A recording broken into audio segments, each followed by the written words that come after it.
اجي افتحها هيك ببيت النص، تفرجوا اللحم كيف دايب ذوبان. وهذا الفخذ بيتملص هيك تمليص، طلعوا لي على التمليص.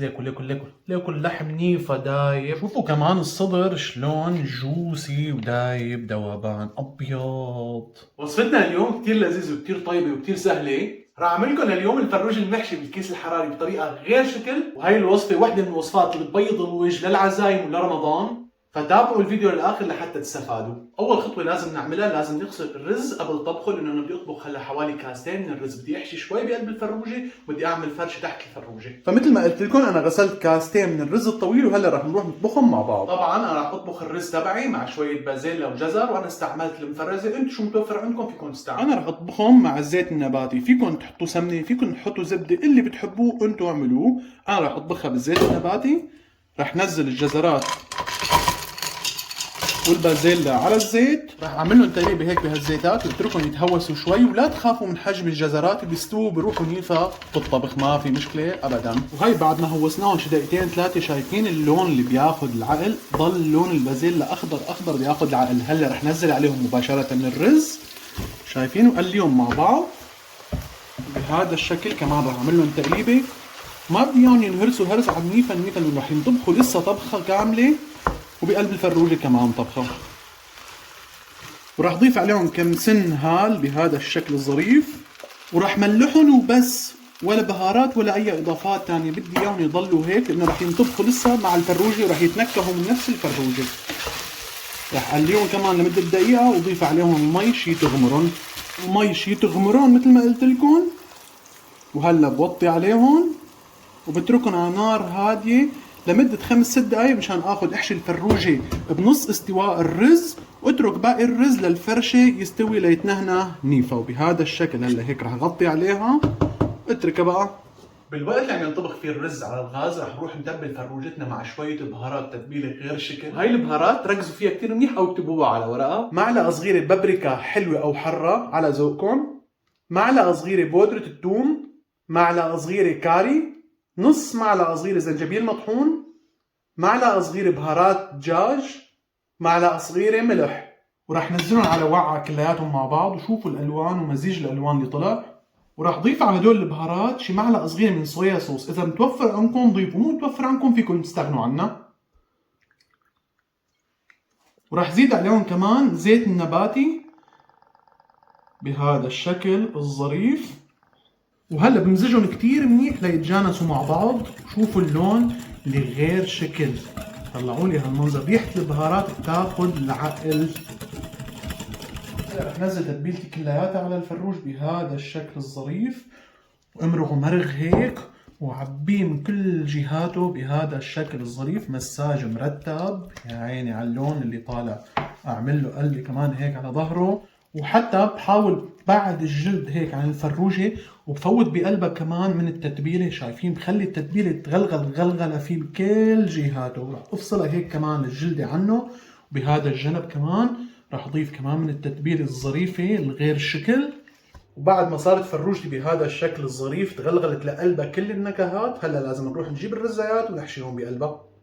هاي رح افتح على رزاياتي، مرق عليهم تقريبا شي 5-6 دقائق. شايفين؟ ما بدي حبة الرز تكون رايحة نيفة او مستوية ومهترية، هيك نص استواء. راح اخذ منهم شوي لنحشي بقلب الفروجة تبعيتنا بهذا الشكل الظريف، حتى ما نشفت ميتها. شايفين معي بهذا المنظر؟ ما بدي اياها تنشف ميتها لانه بدها تنطبخ لسه بقلب الفروجة. وهذا الرز الزايد بالطنجرة رح نتركه يكمل استواءه. اكيد هلا بعد ما غيرنا الكفوف رح نرد نلوتهم بالفروجة، رح نشنكها هيك ونعمل لها راسها لفوق هيك، ونجيب من الرز الظريف تبعنا وندكها بقلبها. شايفين الهبل اللي عم تطلع منها؟ شي غير شكل. يا عيني على المنظر والروايح اللي طالعة، شي غير شكل. وما بدي اعبي الفروجة لتمها مشان ما ينفش عندي الرز ويطلع لبرا وتفزر تفزير. هيك حاجتها وامورها بالتمام التمام. لا لازم نسكر الفروجة مشان ما تطلع حشوتها لبرا. فعندكم ابره وخيط، في عندكم مثل هذا الاختراع اللي بتحبوه فيكم تعملوه. مهم تسكروا الدجاجة. راح اعمل لها ثقب من هون مشان احط فيها التسكيرة، وثقب من هون. شايفين؟ وحط التسكيرة بقلبها هيك. شايفين؟ وهي خصوصي للاكل، يعني هي نفسها هي ذاتها للكيس الحراري انا عم استعملها بهذا الشكل الظريف. هيك ختمتها كلياتها، وراح اعمل لها وحده ثانيه وهلا صارت عندي بهذا الشكل. كمان راح ضب لها هيك رجليها على بعض واربطهم بخيط طعام او حبل طعام لتربيط الطعام بهذا الشكل الظريف. راح نعمل لهم ربطه ونحكمها الربطه، ونرد كمان نعمل لها ربطه صغيره هيك خليها كلها تتسكر على بعضها، ما بدي ولا منفس يطلع لبرا منه الرز بهذا الشكل الظريف. تفرجوا معي ما احلاها وما احلى منظرها كيف مكبتله على بعضها كبتله. وبهذا الشكل صارت جاهزه لتفوت على الكيس الحراري.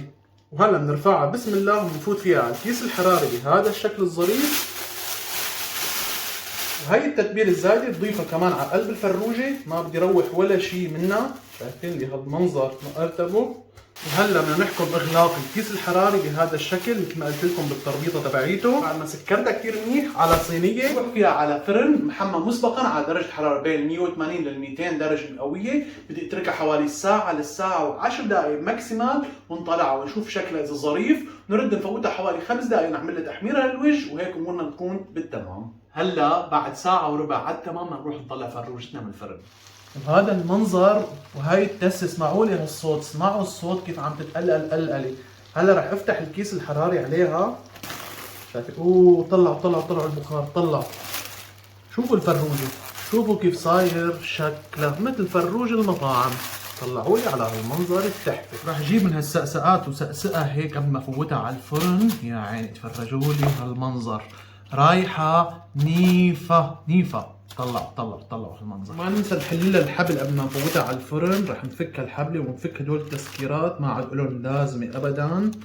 امورنا بالسليم السليم. طلعوا نيفه.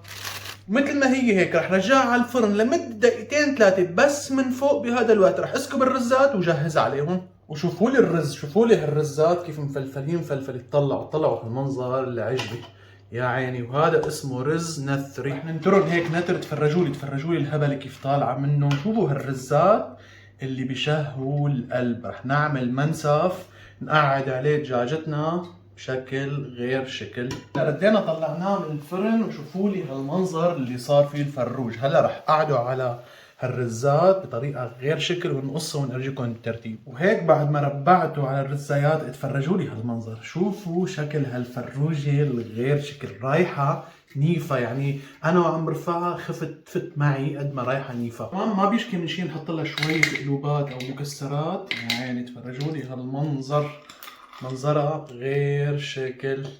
وهلا جيبوا لي هالمقص وتعالوا معي نفتحها ببيت النص من ارجيكم الترتيب. اجي افتحها هيك ببيت النص. تفرجوا اللحم كيف دايب ذوبان. يعني ما في داعي ارجيكم. طلع العظم دايب ذوبان يا عيني. شوفوا الهبل كيف طلعت منها، شيء بجنن.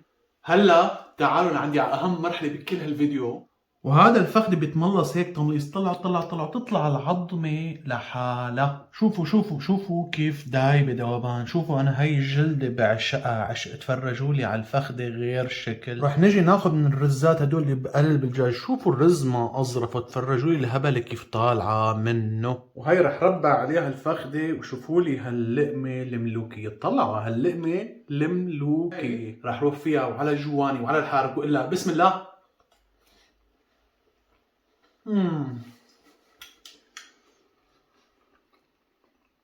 هاي بدها لبن.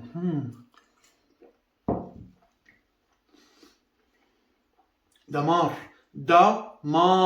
هون كمان رح نحط شوية لبن ولقمة تانية للتأكد. هاي كمان رح نروح فيها على الجواني وعلى الحارق.